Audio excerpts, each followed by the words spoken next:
Assalamualaikum and welcome to Medi's Academy. I'm your teacher Said Ghulam Mehdi Shah. तो आज हम BSc nursing entry test preparation DPT and form D की preparation start करने वाले हैं, जिसमें केमिस्ट्री का पोर्शन यानी कि वन लाइनर नोट्स जो कि मेहदीज़ एकेडमी जानिब से शेयर किए गए हैं आप लोगों के साथ जो भी बैच में इन हैं। ये स्पेशली सबसे पहले तो ये वीडियो लेक्चर्स जो हैं वो बैच में ही जाएंगे, फिर देखेंगे तो ये प्रीमियम स्टूडेंट्स को छोड़ के अगर हम यूट्यूब वालों को भी प्रोवाइड करेंगे तो वो बाद में देखा जाएगा, लेकिन this video is for the batch students. Okay, तो सबसे पहले हम स्टार्ट करेंगे कि हम कौन सा सेक्शन स्टडी कर रहे हैं। तो सेक्शन हम जो है वो फर्स्ट ईयर केमिस्ट्री में से इम्पोर्टेंट पॉइंट्स जो हैं वन लाइनर्स वो देख रहे हैं। अब क्यों देख रहे हैं? क्योंकि ये BSc नर्सिंग DPT MD-CAT या फिर जो भी एग्ज़ाम्स आते हैं जो के लिए जाते हैं फर्स्ट ईयर और इंटर में से, उनके लिए मुफीद साबित होते हैं, क्योंकि सारे एग्ज़ाम्स तो वो खुद से बैठ के पेपर नहीं बनाते, इन्हीं में से बनाते हैं फर्स्ट ईयर और इंटर के बुक्स में से। ठीक है, तो अभी तक हम जो है वो सबसे पहले अब कॉन्सेप्ट क्लियर करेंगे, उसके बाद MCQs प्रैक्टिस करेंगे। ठीक है, तो सबसे पहले हम पॉइंट देखने वाले हैं। ये लेक्चर्स हमसे डिलीट हो गए थे, इसीलिए हम वापस से रिकॉर्ड कर रहे हैं। तो आइए स्टार्ट करते हैं विदाउट वेस्टिंग एनी टाइम। तो the branch of science that deals with the properties composition and structure of matter. ठीक है, सबसे पहले हम देखेंगे यहाँ पे मैटर क्या होता है। ठीक है, मैटर हर वो चीज़ जो यानी कि वॉल्यूम ऑक्यूपाई करती हो, जगह लेती हो और उसमें वज़न हो, तो हम उसे कहेंगे मैटर। ठीक है, तो मैटर ये यहाँ पे कंपोज्ड होता है 118 एलिमेंट्स अभी तक हमारी वर्ल्ड में डिस्कवर हो चुके हैं। 118 एलिमेंट्स में से हमारे पास 92 जो होते हैं वो क्या होते हैं? एलिमेंट्स यानी अनासर। वो 92 नेचुरली अकरिंग है, नेचर ने 92 यानी कि क्रिएट किए थे, जो कि हमने डिस्कवर किए मीन्स के साइंटिस्ट ने। बाकी अभी तक हम बना चुके हैं 118 तक बना चुके हैं, अब 120 भी होने जा रहे हैं बहुत जल्द। ठीक है, तो हम क्या कर रहे हैं, क्या पढ़ रहे हैं? केमिस्ट्री में हम डील करते हैं प्रॉपर्टीज़ यानी कि उसकी खसूसियात, और कंपोजिशन यानी कि वो किस चीज़ से मिलके बना हुआ है। ठीक है, और स्ट्रक्चर उसकी बनावट कैसे है कोई चीज़। ठीक है, जिसको हम मैटर कह रहे हैं, हम केमिस्ट्री में उसकी प्रॉपर्टीज़ पढ़ेंगे कि इसकी खसूसियात कौन सी हैं और ये किन चीज़ों से मिलके बना हुआ है और इसका स्ट्रक्चर क्या है। ठीक है, तो उससे हम क्या कहेंगे? ऐसी ब्रांच जिसमें हम मादे की, मैटर की प्रॉपर्टीज़, कंपोजिशन और स्ट्रक्चर को स्टडी करें, उसको केमिस्ट्री कहा जाता है। उसके बाद केमिस्ट्री जो है वो डील करती है मैटर की इन तीनों चीज़ों से हटके भी ये डील करेगी, यानी कि अब केमिस्ट्री में हम मोस्टली क्या करते हैं? केमिकल चेंजेस को पढ़ते हैं। ठीक है, केमिकल चेंजेस को पढ़ते हैं, केमिकल रिएक्शंस को पढ़ते हैं, जो कि केमिकल रिएक्शन कहाँ हो रहे होते हैं? मैटर में हो रहे होते हैं। ठीक है, मैटर एक फॉर्म से दूसरी, जैसे कि सोडियम मिला। ठीक है, यहाँ पे सोडियम हमने कर दिया, ये देखें। ठीक है, Na कर देता हूँ क्योंकि राइटिंग यहाँ सब ज़रा सा प्रॉब्लम हो रही है यहाँ पे, तो ये नहीं हो पा रहा सही से। ठीक है, तो Na और Cl हमारे पास। ठीक है, ये सोडियम और क्लोरीन मिलेंगे तो ये NaCl हमारे पास एक और चीज़ बना देंगे, यानी कि नमक, जिसको आप टेबल साल्ट या फिर रॉक साल्ट कह सकते हो। ठीक है, ये क्या हुई? केमिकल चेंजिंग हुई। ठीक है, केमिकल चेंजिंग हुई, मैटर में चेंजेस अकर हुए, तो इसको एक चीज़ से दूसरी चीज़ में बन गई, और ये जो चेंजिंग हुई, केमिकल चेंजिंग हुई, वो लाज भी कुछ ओबे करेगी, कुछ लाज के अंडर ये चीज़ होगी।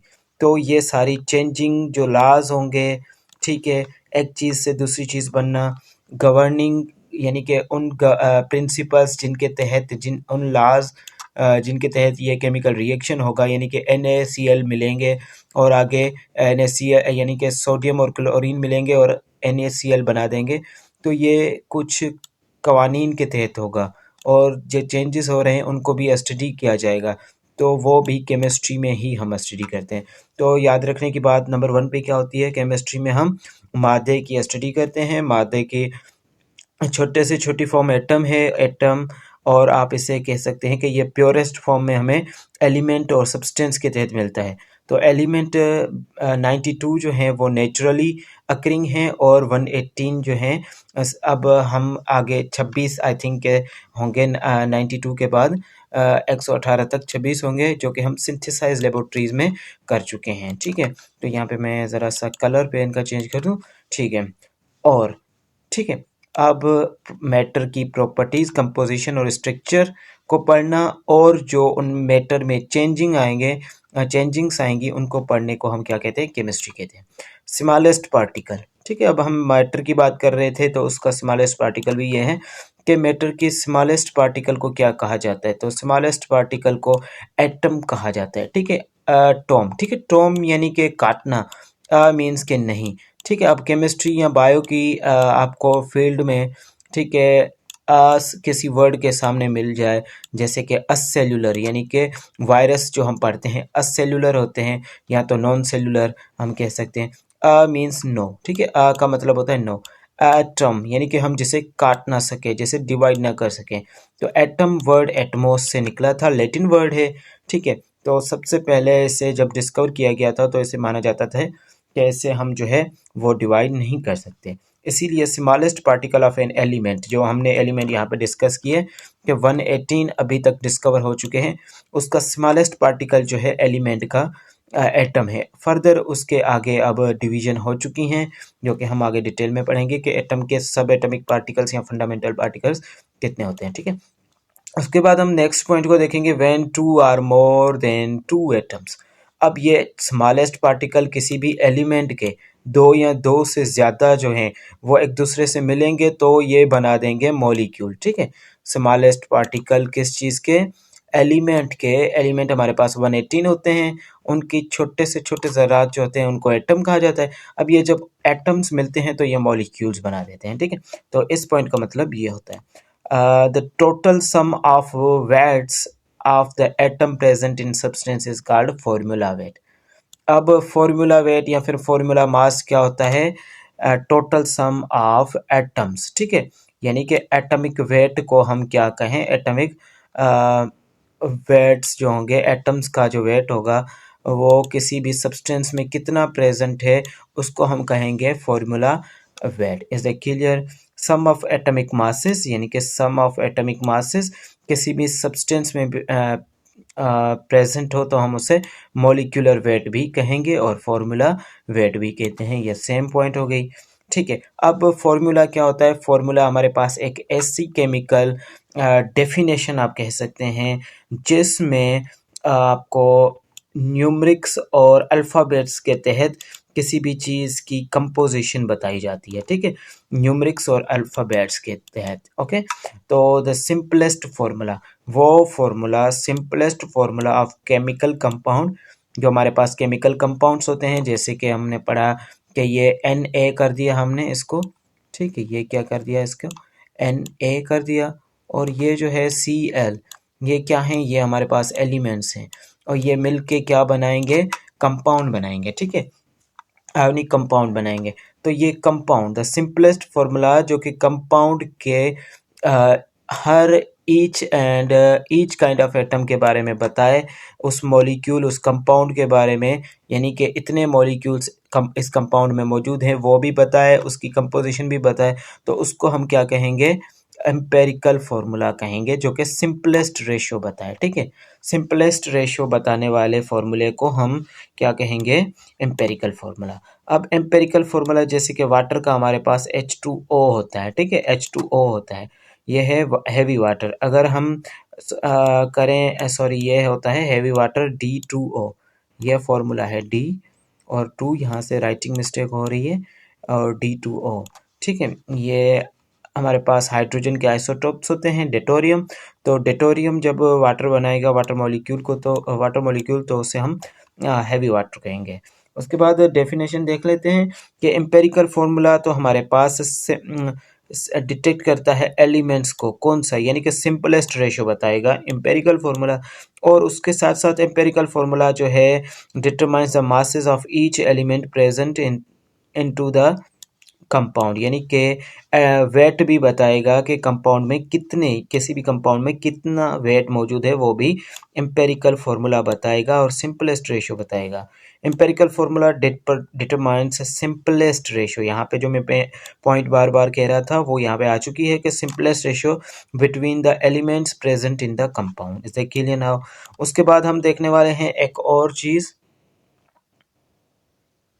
को, जो कि ये है कि formula that present represents number of atoms, यानी कि किसी कंपाउंड में कितने नंबर मौजूद हैं एक एलिमेंट के, ठीक है, एटम्स के, ठीक है। अब देखें फॉर्मूला दैट रिप्रेजेंट, जो कि रिप्रेजेंट करता है नंबर ऑफ एटम्स को, किसी भी कंपाउंड में कितने एटम्स मौजूद हैं in each element present in a compound, एक एलिमेंट के कितने एटम्स एक कंपाउंड में मौजूद हैं, तो उसे कहा जाएगा मॉलिक्यूलर फॉर्मूला, ठीक है, मॉलिक्यूलर फॉर्मूला।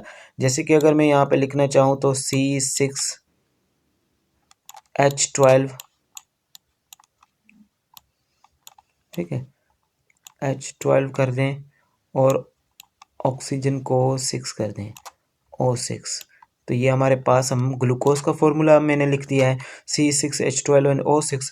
तो ये क्या है, यानी कि ये बता रहा है कि ये एलिमेंट कार्बन के 6 एटम्स, हाइड्रोजन के 12 एटम्स और ऑक्सीजन के 6 एटम्स, ये तीनों एलिमेंट्स मिले हैं, इनके इतने इतने एटम्स मिले हैं, तभी ये फॉर्मूला है। और इस फॉर्मूला को हम कहते हैं कि ये, इस कंपाउंड को हम कहते हैं क्या, ग्लूकोज, ठीक है। तो ये इसका मॉलिक्यूलर फॉर्मूला होगा। अब याद रखिएगा कि मॉलिक्यूलर वेट का अगर हम बात करेंगे तो कार्बन का भी हम निकालेंगे कि एक अगर 12 के बराबर है तो ये 6 कितने के बराबर होंगे, और ये हाइड्रोजन कितने होंगे, और ऑक्सीजन का एक जो मॉलिक्यूलर वेट होता है, आई थिंक 16 होता है। तो ये सारे काउंट करके फाइनली हमें मॉलिक्यूलर वेट जो मिलेगा वो होगा 180। ऐसा क्लियर ना? उसके बाद हम देख रहे हैं कि the sum of masses present in one molecule, किसी भी एक मॉलिक्यूल में मासेस का सम, ठीक है, तो उसको हम कहेंगे मॉलिक्यूलर मास, ठीक है, मॉलिक्यूलर मास। उसके बाद हम अगर बात करना चाहें द एटॉमिक मास की या फिर मॉलिक्यूलर मास, एटॉमिक मास और मॉलिक्यूलर मास क्या है, एटम है तो उसका वज़न होगा, तो उसको हम कहेंगे एटॉमिक मास, मॉलिक्यूल है तो उसका वज़न होगा, उसे कहेंगे मॉलिक्यूलर मास। एटॉमिक मास या फिर molecular mass of a substance is express in a gram, अगर हम उसको एक्सप्रेस करें ग्राम में, फॉर एग्जांपल यहाँ पे कार्बन का एटॉमिक वेट मास जो होता है वो होता है 12, अगर मैं इसे 12 ग्राम ऑफ कार्बन कहूँ, ठीक है, तो C इज इक्वल टू 12 ग्राम, तो ये क्या हो जाता है, ये बन जाता है एक mole. Is that clear now? यानी कि अगर मैं किसी भी एटम, जैसे कि कार्बन के एक एटम का मैंने वज़न किया, मैंने कहा कि ये 12 ग्राम है, 12 ग्राम है, तो यानी कि ये कार्बन का एक मोल हो गया, ठीक है, इज दैट क्लियर? उसके बाद है 1 मोल ऑफ एनी सब्सटेंस, किसी भी सब्सटेंस का एक मोल, जैसे कि कार्बन का एक मोल क्या हो गया, ये हो गया 12 ग्राम, ठीक है। तो इसी तरह से किसी भी सब्सटेंस का 1 gram contents equal number of particles, उसमें क्या होते हैं, नंबर ऑफ पार्टिकल्स बराबर होते हैं, जैसे कि उसमें अगर एटम्स हैं तो एटम्स, आयंस हैं तो आयंस, ठीक है, तो atoms or molecules or ions, जो भी चीज़, ठीक है, तो उस वैल्यू का नंबर दिया गया है एवोगाड्रो के ज़रिए, तो वो वैल्यू जो है, यानी कि वो नंबर हमारे पास है 6.02 इंटू 10⁻23, ठीक है, इतने पार्टिकल्स, इतने नंबर ऑफ पार्टिकल्स होंगे। ये स्टेटमेंट जो थी वो सर एवोगाड्रो ने बताई थी, इसीलिए कहा जाता है कि ये एवोगाड्रो नंबर है, जो कि मैंने आपको यहाँ पे बता दिया है स्पेल करके। और इसकी डेफिनेशन क्या होगी, किसी भी सब्सटेंस का एक मोल जो होगा, चाहे वो एटम्स हो, मॉलिक्यूल्स हो या फिर आयंस हो, तो उसमें क्या हो जाता है, हमारे पास 6.02 इंटू 10⁻23 पार्टिकल्स होते हैं। उसके बाद सिग्निफिकेंट फिगर्स अगर हम बात करें तो सिग्निफिकेंट फिगर्स रिलायबल डिजिट्स होते हैं, रिलायबल यानी कि जिस पे हम यकीन कर सकते हैं वो डिजिट्स होते हैं, सर्टेन डिजिट्स होते हैं, ठीक है, यानी कि ये एक्यूरेट डिजिट्स होते हैं किसी भी वैल्यू में, ठीक है। Noun in the certainty in a given number, किसी भी वैल्यू में हमें श्योर होता है कि ये जो होते हैं एग्जैक्ट नंबर यही हैं, ठीक है। नंबर अगर मैं लिखना चाहूँ तो 0.04, तो यहाँ पे अगर मैं लिखना चाहूँ कि इसमें सिग्निफिकेंट फिगर कितने होंगे तो ये ढूंढें, या फिर आप इस तरह से ये लिखें 1, ठीक है। 100 पॉइंट आगे मैं यहाँ पे इस तरह से कर लेता हूँ इससे 100.6, आप समझ लें कि यहाँ पे क्या है 100.6 है। तो ये कितना हो जाएगा सिग्निफिकेंट फिगर, इसमें कितने हो जाएंगे कि हमें पता चल जाएगा कि एग्जैक्ट वैल्यू कितनी है 1 2 3 यानी कि 100। तो इस तरह से किसी भी गिवन वैल्यू में हमने सिग्निफिकेंट यानी कि अहम, जिस पे हम रिले कर सकें, यानी कि उस पर यकीन कर सकें वैल्यू पे कि ये एग्जैक्ट वैल्यू इतनी है, तो उन्हें हम सिग्निफिकेंट फिगर्स कहेंगे। Number of significant figures refer to a precisation and accuracy. ये एक्यूरेसी को और सर्टेनिटी को क्या कहते हैं, रिप्रेजेंट करते हैं मेजर्ड क्वांटिटी में, किसी भी ली हुई वैल्यू में। नंबर द लास्ट डिजिट में नॉट बी प्रिसाइजली मैंशनड, ठीक है। लास्ट डिजिट जो है उसको हम यानी कि नहीं मेंशन करते अमूमन, जैसे कि मैंने आपको कहा कि 100.6, अब 0.6 को हम, क्योंकि वो वैल्यू इतनी रिलायबल नहीं है, अनसर्टेन है, इसीलिए हम नोट नहीं कह रहे हैं। हम क्या करेंगे कि कहेंगे कि 100 यानी कि 100 रुपये हो गए, ठीक है। उसके बाद सारे all non zeros are significant figures, जैसे कि यहाँ पे 7 8 और 9 जो हैं ये सारे नॉन ज़ीरोज़ हैं, इसमें कोई ज़ीरो नहीं है, तो ये सिग्निफिकेंट फिगर्स हो गए 3। Zero between non significant digits, ठीक है। तो ये देखें वो क्या है सिग्निफिकेंट हैं, ये तो ये देखो 4 आ गए यहाँ पे, और ये 002 है। मीन्स के ज़ीरो अगर आ जाएं नॉन सिग्निफिकेंट के बीच में तो वो कहलाएंगे सिग्निफिकेंट फिगर्स, यानी कि ये वैल्यू हो गई 4002 रुपये। तो ये तो हमारे पास सर्टेन कर सकते हैं कि हम अंदाज़ा लगाएं, या ऐसे भी कह सकते हैं कि ये 4000 रुपये हैं, ठीक है। तो अब इनकी ज़ीरो की वैल्यू हो गई सिग्निफिकेंट में, ठीक है। तो इनको हम क्या कहेंगे, ये अहम डिजिट है। Zero locating decimal point in number less than 1, अगर डेसिमल पॉइंट में यानी कि ज़ीरोज़ आ रहे हैं लेकिन वैल्यू जो है वो 1 से कम है, तो क्या होगा, वो सिग्निफिकेंट फिगर नहीं होते, जैसे कि मैंने ये आपको एग्जांपल दिया था। तो यहाँ पे हम देखें कि ये ज़ीरो आ रहा है और बीच में जो है डेसिमल पॉइंट है, फिर ज़ीरो है, तो यहाँ पे 6 और 5 जो है वो क्या है सिग्निफिकेंट फिगर्स हैं। उसके बाद हम देखेंगे नेक्स्ट को, जो कि है final zeros to the right of the decimal point, यानी कि क्या है final zeros last of the decimal point, तो वो क्या कहलाएंगे सिग्निफिकेंट फिगर कहलाएंगे। तो आप देख सकते हैं 4 के बाद पॉइंट है, फिर 0 है, तो इट मीन्स के these are the significant figures.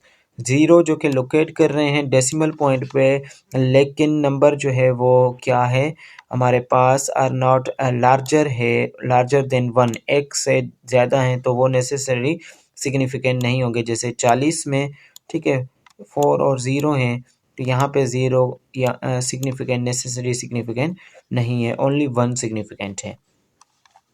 अब देखें क्वांटिटेटिव रिलेशनशिप, यानी कि हम रिलेशनशिप स्टडी करेंगे यहाँ पे केमिकल कंपाउंड्स का। दो तरह के हमारे पास चीज़ें होती हैं, एक रिएक्टेंट्स, दूसरे प्रोडक्ट्स, ठीक है। रिएक्टेंट्स और प्रोडक्ट, यानी कि एक चीज़ ये हम बनाना चाहते हैं, तो इसको प्लस करेंगे और इसको प्लस करेंगे, तो ये दोनों चीज़ें मिला देंगी, एक और चीज़ बना देंगी, ठीक है।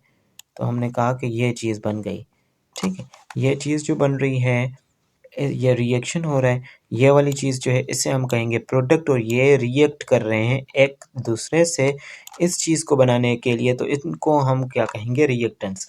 तो quantitative relationship between the reactants, यानी कि रिएक्टेंट्स के दरमियान हम जो रिलेशनशिप देखेंगे, क्वांटिटेटिव मेजरमेंट करेंगे इनकी एक बैलेंस केमिकल इक्वेशन में, तो हम उसे कहेंगे स्टाइक्योमेट्री, या स्टाइचियोमेट्री भी इसे कहा जाता है। उस साइंस को, केमिस्ट्री की ये एक ब्रांच है जिसमें हम स्टडी करते हैं रिएक्टेंट्स और प्रोडक्ट्स को, ठीक है, उनके क्वांटिटेटिव रिलेशंस को, कि हम जो है 1 kg ये मिला रहे हैं और 1 kg या फिर आप कहें कि 1.5 केजी, यानी 1 केजी ये और 1.5 केजी ये मिला रहे हैं तो हमें प्रोडक्ट कितना मिल रहा है।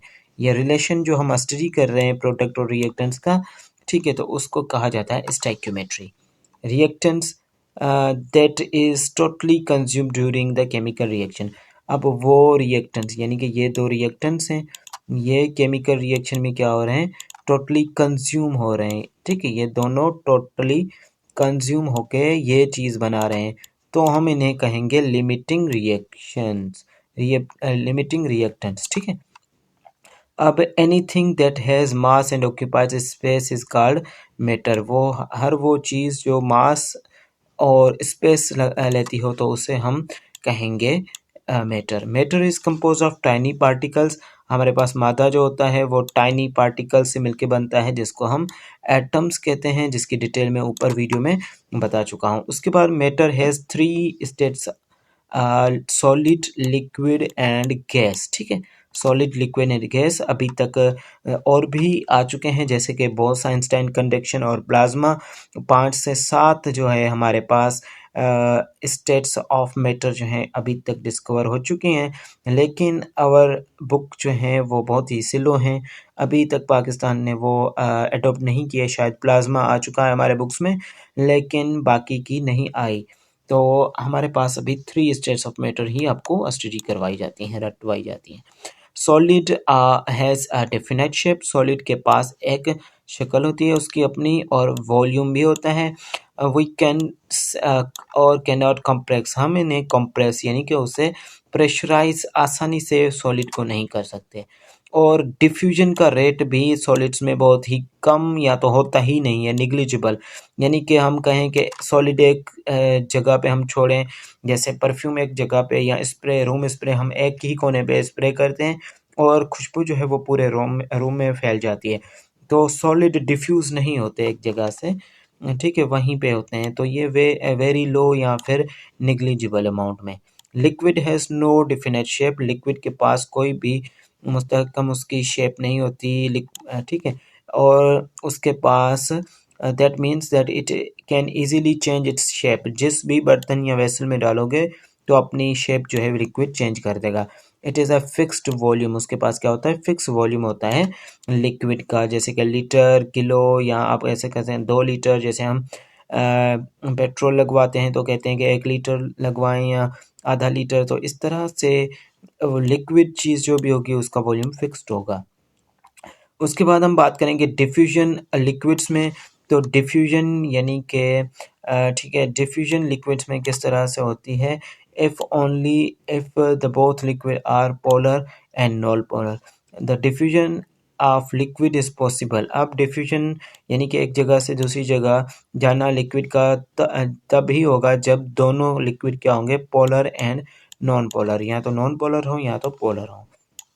उसके बाद हम देख लेते हैं नेक्स्ट पेज को, जो कि है गैस के बारे में। गैस क्या होता है, गैस को हम, गैस भी एक फॉर्म ऑफ मैटर है, यानी कि मैटर की एक टाइप है, जिसको हम ना ही यानी कि नोर हैव फिक्स्ड शेप, ना ही इसका फिक्स्ड वॉल्यूम होता है, ना ही हम इसे कह सकते हैं कि ये इसमें क्या होता है, इसकी शेप, नोर वॉल्यूम नो शेप। लिक्विड के पास एक चीज़ होती है, उसके पास शेप वो अख्तियार कर लेता है किसी भी वेसल का, और उसका फिक्स्ड वॉल्यूम होता है, लेकिन यहाँ पे no fix volume, no fixed shape.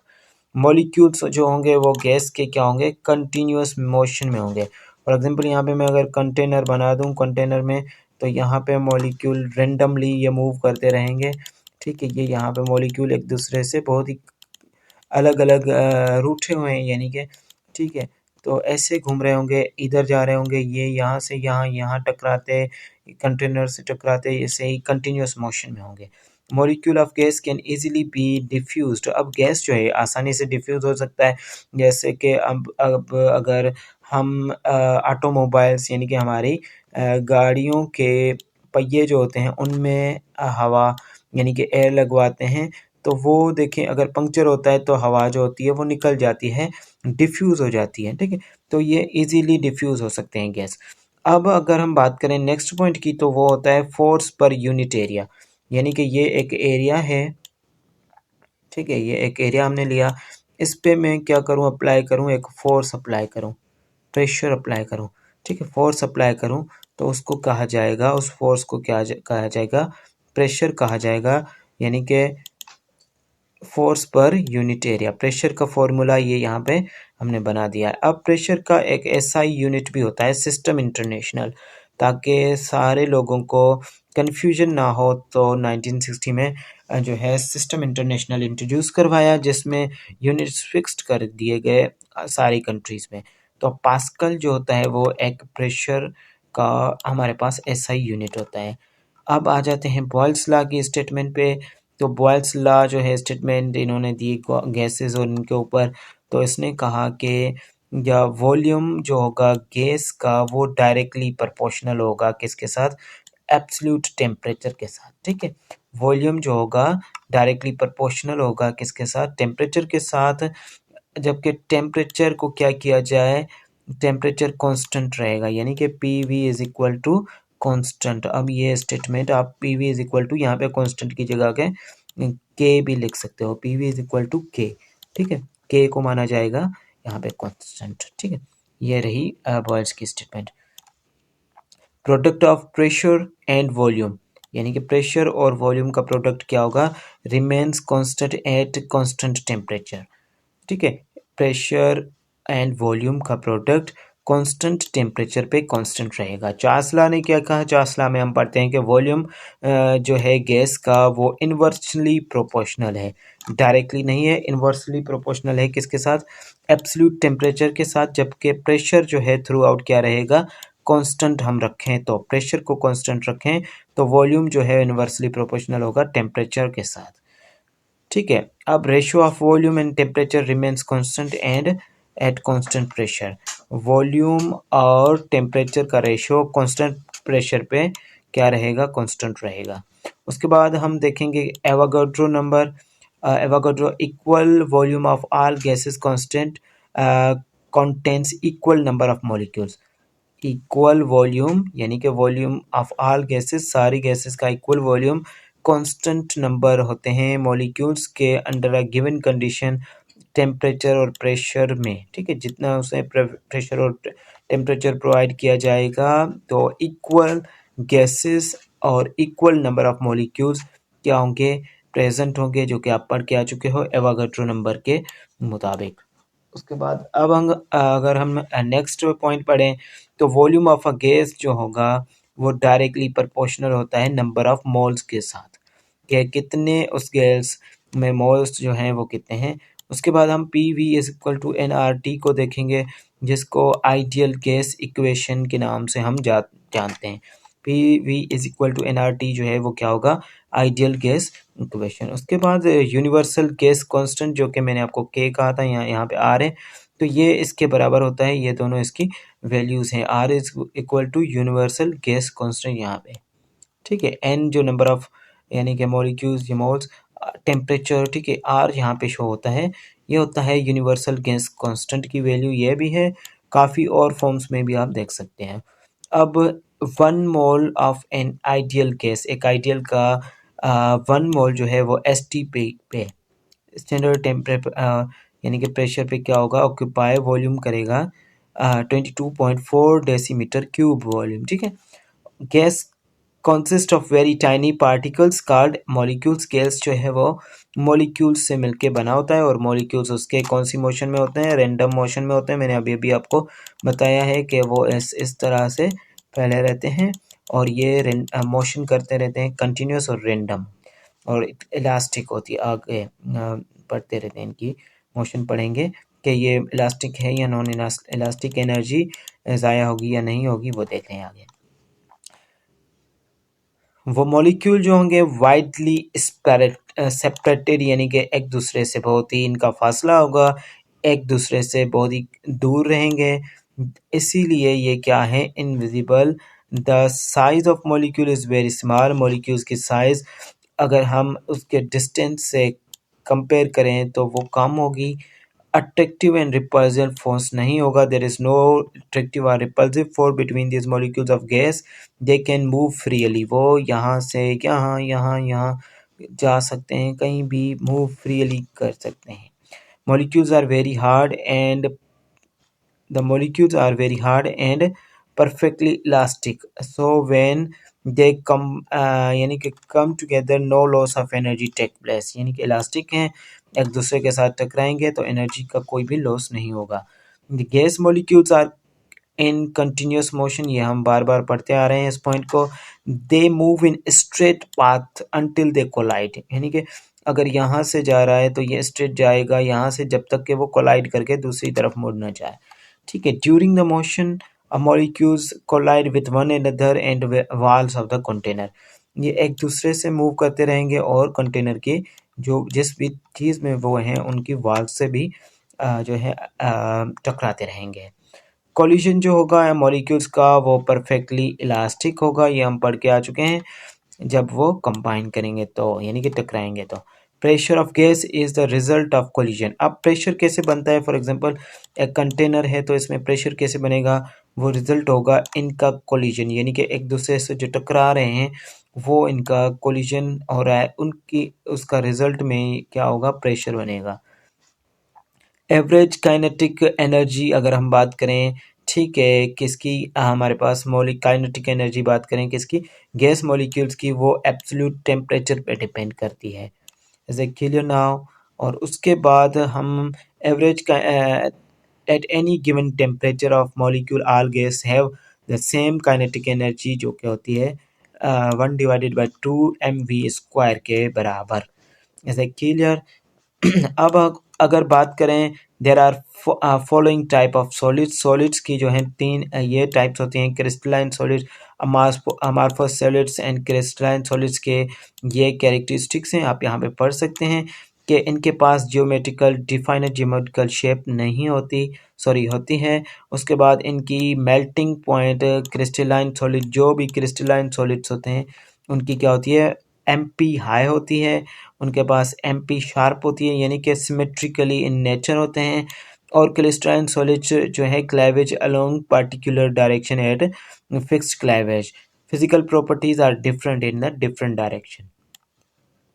उसके बाद सॉलिड की एक और टाइप है जिसको हम एमॉर्फस सॉलिड कहेंगे, जो कि इनके पास ज्योमेट्रिकल शेप नहीं होते और इनकी शार्प मेल्टिंग पॉइंट नहीं होती. ठीक है. उसके बाद अनसिमेट्रिकली होते हैं. और solid the type of solid don't break at a fix cleavage planes. Equilibrium condition. At equilibrium condition pressure exerted by vapour on the liquid is called vapour pressure. Equilibrium जब कंडीशन हो तो vapours जो है pressure लगाएंगे. ठीक है. Pressure exerted by the vapour of liquid, किसी भी लिक्विड. अब यहाँ पे अगर एक वेसल है, इसको हम अगर आग प्रोवाइड करें तो यहाँ ये कैसे बन जाएंगे? पानी जो है वो आगे वेपर्स की फॉर्म में बन जाएगा. ठीक है, वेपर्स की फॉर्म में. तो इक्विलिब्रियम कंडीशन के ऊपर यानी कि हम इससे प्रेस कर दें, ठीक है, तो यहाँ पे प्रेशर जो लगाएंगे कौन? गैस के वेपर्स, तो वो किसके बराबर होगा? वेपर प्रेशर कहलाएगा लिक्विड का. अब temperature at which vapour pressure of liquid become equal to the atmospheric pressure. यानी कि ऐसा टेम्परेचर जहाँ पे हमारे पास एटमॉस्फेरिक प्रेशर के बराबर हो जाए वेपर प्रेशर, तो उसे हम कहते हैं बॉइलिंग पॉइंट हमारे पास. ठीक है. जैसे कि हम बच्चों को तो पढ़ाते हैं कि वो टेम्परेचर जहाँ पे पानी में से बुलबुले निकलना स्टार्ट हों, लेकिन आप जो है आपको क्या पढ़ाना पड़ेगा? टेम्परेचर जहाँ पे वेपर प्रेशर जो है लिक्विड का बराबर हो जाए एटमॉस्फेरिक प्रेशर के. ठीक है. जहाँ पे ये वेपर्स तो निकल रहे हैं, ये प्रेशर और एटमॉस्फेरिक प्रेशर बराबर हो जाए तो उसे कहा जाएगा vapour boiling point. Opposing force produce during the flow of liquid. अब अपोजिंग फोर्स यानी कि एक इस डायरेक्शन में फोर्स, दूसरा इस डायरेक्शन में फोर्स. ठीक है. यहाँ हम ऐसे कर लेते हैं और इस एरा को ऐसे कर लेते हैं. Opposing force produce during flow of liquid, यानी कि जैसे कि एक पाइप है, इसमें क्या हो रहा है कि ऐसे वाटर फ्लो कर रहा है, लेकिन ये पाइप इसको क्या कर रहा है, अपोज कर रहा होता है, तो ऐसे प्रेशर को हम कहेंगे विस्कोसिटी, ठीक है, अपोजिंग फोर्स। और विस्कोसिटी का जो हमारे पास क्या होता है, यूनिट जो होता है उसको हम पॉइस बोलते हैं, ठीक है, पॉइस का ये फर्दर फॉर्मूला भी दिया गया है। उसके बाद हम बढ़ेंगे, नेक्स्ट हमारे पास जो है उसको हम कहेंगे individual pressure that a gas exerts in mixture of gas, यानी कि इंडिविजुअल प्रेशर एक अलहदा से, अब एक कंटेनर है, ठीक है, ये सपोज करें कि यहाँ पे मैं ये से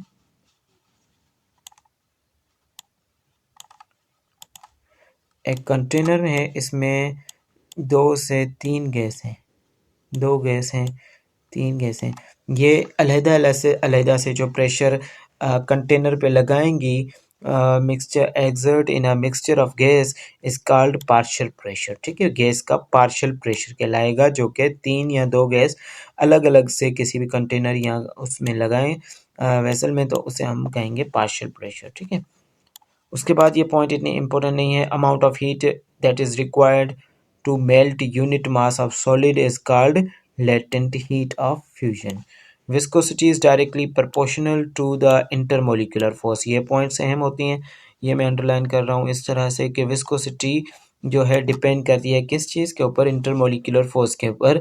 liquid having large intermolecular forces having greater viscosity. अब सॉलिड और हमारे पास गैस से में से लिक्विड के पास विस्कोसिटी ज़्यादा होती है, विस्कोसिटी इनवर्सली प्रोपोर्शनल है किसके साथ, टेम्परेचर के साथ, ठीक है। उसके बाद mixing of 2 or more gases to form a homogeneous mixture is called diffusion, ठीक है, ऑफ गैसेस। डिफ्यूजन कैसे कहेंगे, कि मिक्सिंग हो जाए 2 या 2 से ज़्यादा गैसेस की एक होमोजीनस मिक्सचर, यानी कि एक सेम मिक्सचर बनाने के लिए, तो उससे हम क्या कहेंगे, डिफ्यूजन कहेंगे।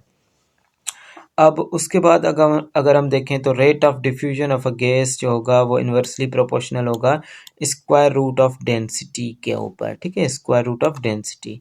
तो ये पॉइंट्स जो हैं आप, density, rate of diffusion of 2 gases is inversely proportional to the square root of their densities, ये सेम ऊपर वाले ही पॉइंट हैं, ठीक है। उसके बाद हम आ जाते हैं थर्ड चैप्टर जो हमारा था, atom has following important particles, जैसे कि इलेक्ट्रॉन, प्रोटॉन और न्यूट्रॉन एटम के क्या होते हैं, फंडामेंटल पार्टिकल्स होते हैं। उसके बाद अगर हम बात करें तो इलेक्ट्रॉन क्या होते हैं, electron is a negatively charge particle. Electron क्या होता है, नेगेटिव चार्ज होती है उसके ऊपर, तो इलेक्ट्रॉन को इस तरह से जाहिर किया जाता है, electron is a negatively charge particle जो कि न्यूक्लियस में रिवॉल्व करता रहता है, सॉरी, इलेक्ट्रॉन रिवॉल्व करता रहता है, इलेक्ट्रॉन जो है वो इस तरह से ऑर्बिटल में रिवॉल्व करता रहता है, revolve around the nucleus, nucleus के अराउंड ये रिवॉल्व करता रहता है, ठीक है।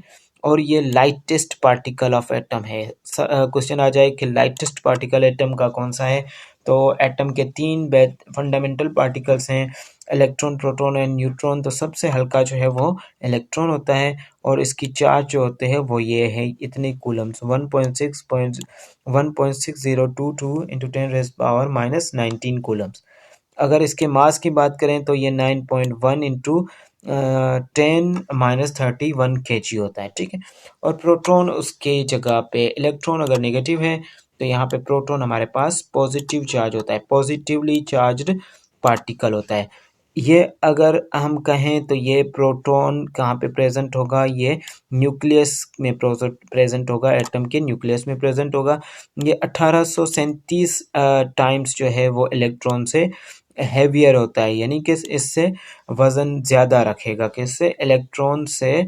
इलेक्ट्रॉन सबसे लाइटेस्ट है और प्रोटॉन सबसे, प्रोटॉन जो है वो 1837 मरतबा क्या है, इलेक्ट्रॉन से हैवी है। न्यूट्रॉन की अगर हम बात करें, ये चार्जेस तो ऑलमोस्ट सेम ही होती हैं, लेकिन आप देख लें न्यूट्रॉन जो है न्यूट्रल चार्ज, इस पर कोई भी चार्ज नहीं है, ठीक है। प्रोटॉन क्या होगा हमारे पास, प्रोटॉन जो है वो पॉजिटिव है, लेकिन न्यूट्रॉन जो है वो न्यूट्रल है, और ये सबसे ज़्यादा हैवीएस्ट है, ठीक है। यानी कि हमारे पास प्रोटॉन से भी ज़्यादा हैवीएस्ट कौन होगा, प्रोटॉन से भी ज़्यादा हैवीएस्ट पार्टिकल जो होता है वो न्यूट्रॉन होता है, और ये न्यूक्लियस में रहता है, ठीक है। Nucleus present in the nucleus of atom. उसके बाद इसका मास कौन सा होता है, कितना होता है, वो आप खुद से देख सकते हैं। ठीक है, तो आई थिंक वीडियो जो है वो लंबी हो रही है। मिलते हैं नेक्स्ट वीडियो में। अल्लाह हाफ़िज़।